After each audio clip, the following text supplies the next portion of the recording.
Halo teman-teman, tahukah kamu salah satu daerah di Indonesia yang memiliki potensi perikanan yang tinggi di Kepulauan Riau?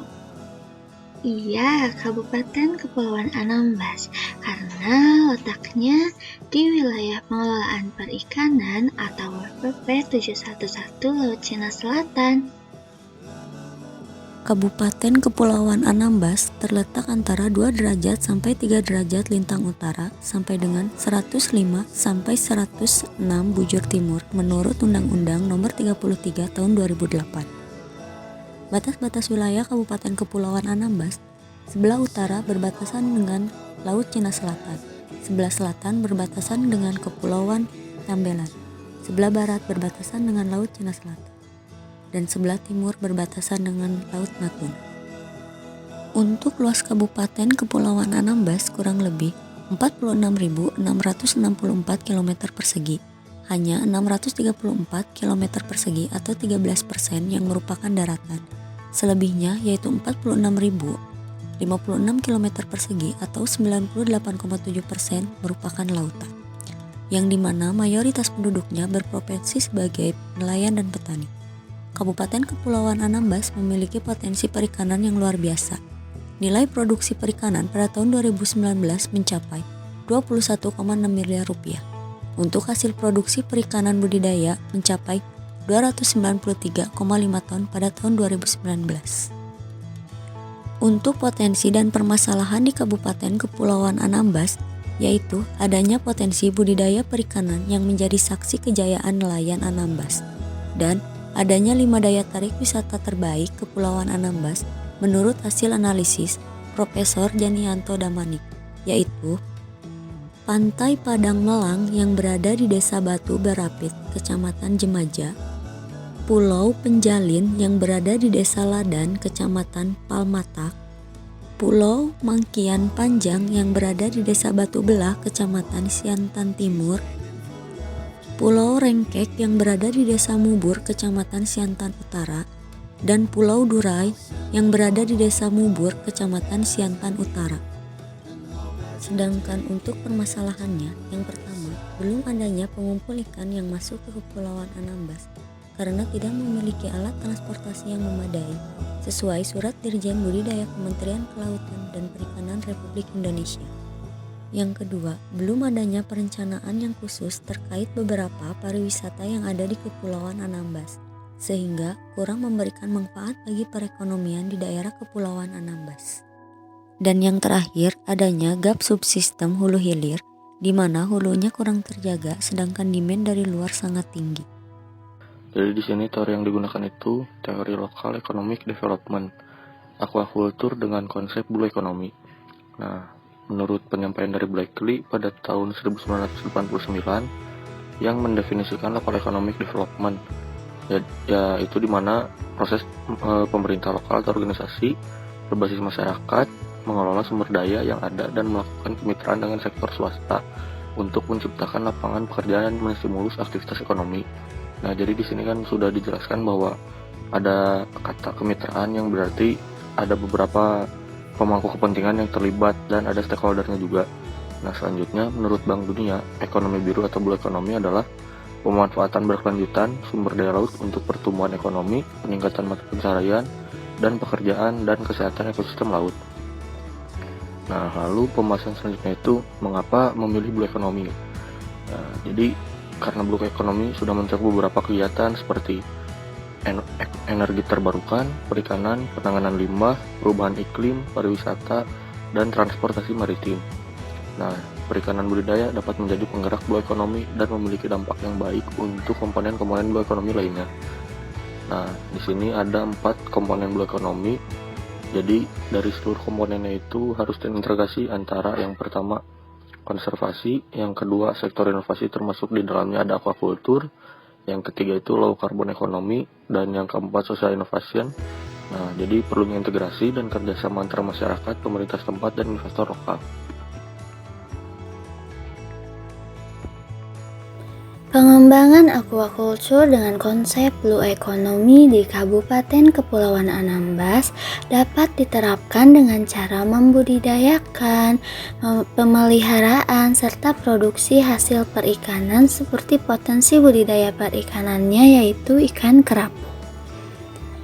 Konsep blue economy ini mencakup 3 pilar yaitu sosial, ekonomi, dan juga lingkungan.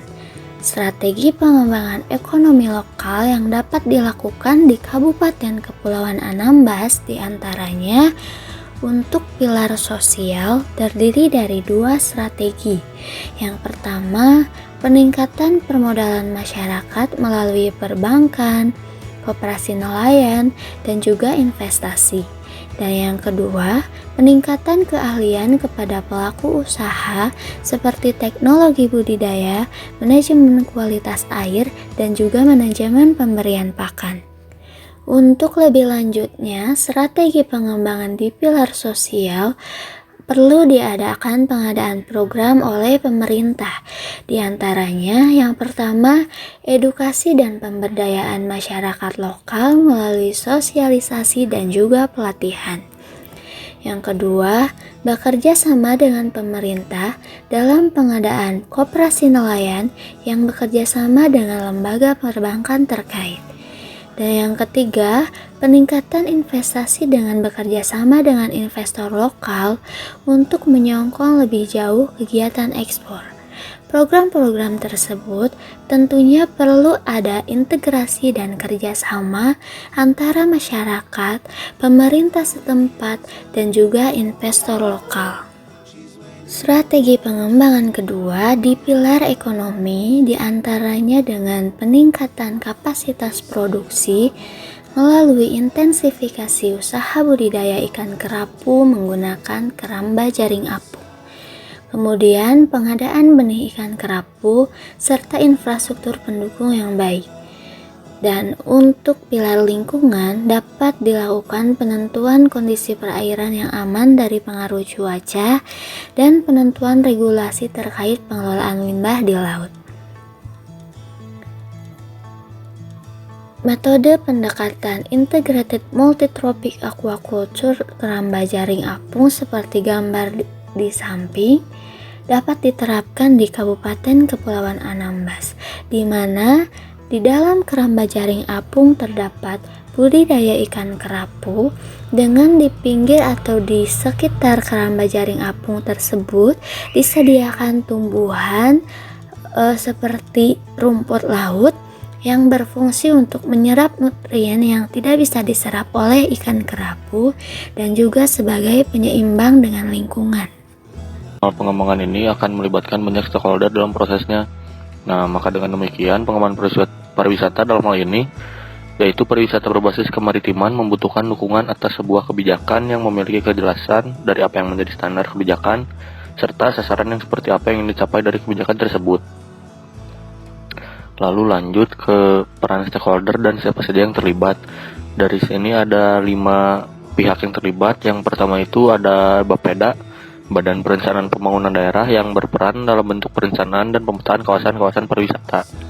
Nah, lalu selanjutnya ada Dinas Pekerjaan Umum (PU) yang berperan dalam bentuk pengembangan akses jalan dan jembatan atau dermaga.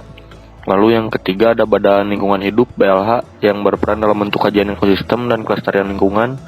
Lalu yang keempat ada Dinas Kelautan dan Perikanan (DKP) yang berperan dalam bentuk pemberdayaan masyarakat pesisir. Dan yang terakhir ada dari Satuan Polisi Pamong Praja yang berperan dalam bentuk pengamanan objek-objek wisata.